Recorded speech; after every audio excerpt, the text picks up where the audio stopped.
Hello everyone, मैं doctor प्रगति गुप्ता और आज इस वीडियो में हम बात करने वाले हैं जब भी किसी का कैंसर ट्रीटमेंट चल रहा होता है, रिकवरी फेज चल रहा है, उस दौरान अगर आपकी बॉडी में वीकनेस, फटीग बहुत ज्यादा बन रही है, उसे हम कैसे मैनेज कर सकते हैं। तो सबसे पहले जानना समझना जरूरी है कि जब भी कैंसर ट्रीटमेंट चलता है, अगर आपकी कीमोथेरेपी हुई है, रेडिएशन हुई है, उस दौरान आपके कैंसर सेल्स को किल किया जाता है। लेकिन ये जब भी ट्रीटमेंट दिए जाते हैं तो आपकी बॉडी के जो हेल्दी सेल्स हैं उन पे भी कुछ ना कुछ डैमेज आता है, वो भी फटीग फेस करते हैं। इसलिए कॉमनली सिम्टम्स जो हमें देखने को मिलते हैं वो ये होता है कि पेशेंट्स में बहुत ज़्यादा नॉजिया, वॉमिटिंग, खाना खाने का मन ना करना, मुंह में छाले आ जाना या स्किन पे बर्न्स आ जाना जहाँ पे आप रेडिएशन थेरेपी दे रहे हैं, या फिर अनीमिक हो जाना, खून की कमी हो जाना, क्योंकि बॉडी को उतना ज़्यादा न्यूट्रिशन साथ में नहीं मिल पा रहा होता है। क्योंकि जब हम कीमो, रेडिएशन, ये सारी थेरेपीज ले रहे होते हैं उस दौरान हम खाना ठीक से नहीं खा पा रहे होते हैं, वीकनेस बॉडी में बहुत ज़्यादा आती चली जाती है। तो कुछ सिंपल टिप्स को फॉलो करते हुए हम इन सारी चीज़ों को कैटर कर सकते हैं। सबसे पहले आपको ध्यान क्या रखना है कि जो भी आप खाना खा रहे हो उसका कैलोरी काउंट अच्छा हो, लेकिन वो ऐसा हो कि इजी टू डाइजेस्ट हो। तो मतलब हमें क्या करना है, हम सूप्स का इंटेक कर सकते हैं, या काले चने का पानी ले लिया, चिकन सूप ले लिया, या फिर आपने दालें बनाई, उसके अंदर वेजिटेबल्स खूब सारी डाल दी और सूप फॉर्म में आपने ले लिया। तो जब भी हम बॉइल्ड या फिर मिन्स्ड फॉर्म में, सूप फॉर्म में चीज़ें लेते हैं तो उसकी एब्जॉर्प्शन ईजी होती है, ईजी टू डाइजेस्ट हो जाता है, लेकिन एनर्जी डेफिसिट नहीं होता, इंस्टेंट एनर्जी भी आपको दे देता है। तो हमें फॉर्म थोड़े से बदलने पड़ते हैं, जैसे थोड़े ब्लेंड फॉर्म में लेना पड़ता है। खिचड़ी हो गया, दलिया हो गया, कस्टर्ड हो गया, या हम सूजी की खीर बना रहे हैं, इस फॉर्म में हमें खाना लेना होता है।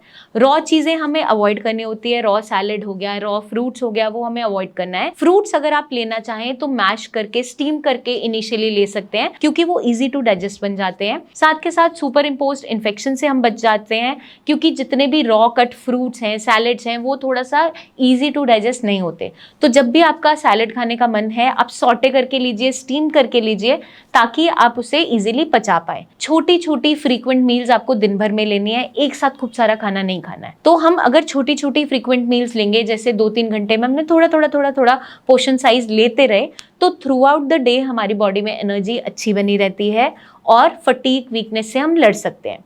क्योंकि कई बार क्या होता है कि हमने एक मील खा ली, सेकेंड मील में हमने बहुत ज़्यादा गैप कर दिया, तो एकदम से बीपी गिरना शुरू हो जाता है, पेशेंट को चक्कर आ रहे होते हैं, या एक साथ जो मील खाई है वो डाइजेस्ट नहीं हो पाती, वॉमिटिंग शुरू हो जाती है। इसलिए छोटी फ्रीक्वेंट मील्स लेना ज़्यादा इंपॉर्टेंट होता चला जाता है। साथ के साथ हमें ध्यान रखना है हाइड्रेशन का, कि पानी की मात्रा बॉडी के अंदर कम ना हो, डिहाइड्रेशन में बॉडी ना जाए। इसके लिए थोड़े थोड़े फ्लूइड्स आप दिन भर में अच्छे से लेते रहिए, एक साथ खूब सारा पानी नहीं पीना।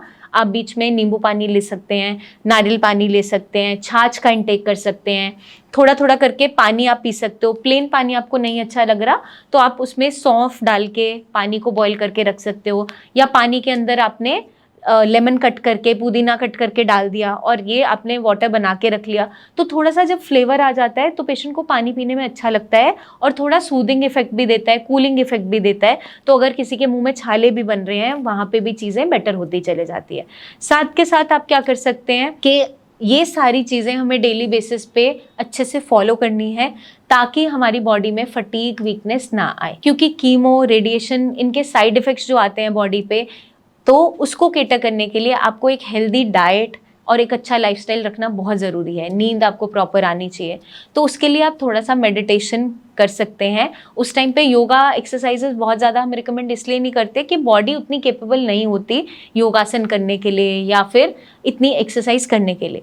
लेकिन अगर आप मेडिटेशन रेगुलर बेसिस पे करते हैं तो वो आपको स्टैमिना बिल्डअप करने में भी मदद करता है, साथ के साथ आपको पॉजिटिव रहने में भी मदद करता है, और जो भी आप सफरिंग इस समय पर सफ़र कर रहे हैं उसको बेयर करने की वो ताकत देता है। तो एक हेल्दी डाइट अगर हम अच्छी लेते रहेंगे रेगुलर बेसिस पे, और माइंड हमारा पॉजिटिव रहेगा, तो डेफिनेटली ये जो चेंजेस आ रहे हैं आपकी बॉडी में, चाहे वीकनेस है, थकावट है, फटीग है, ये सारे से आप लड़के इस बीमारी को हरा सकते हैं।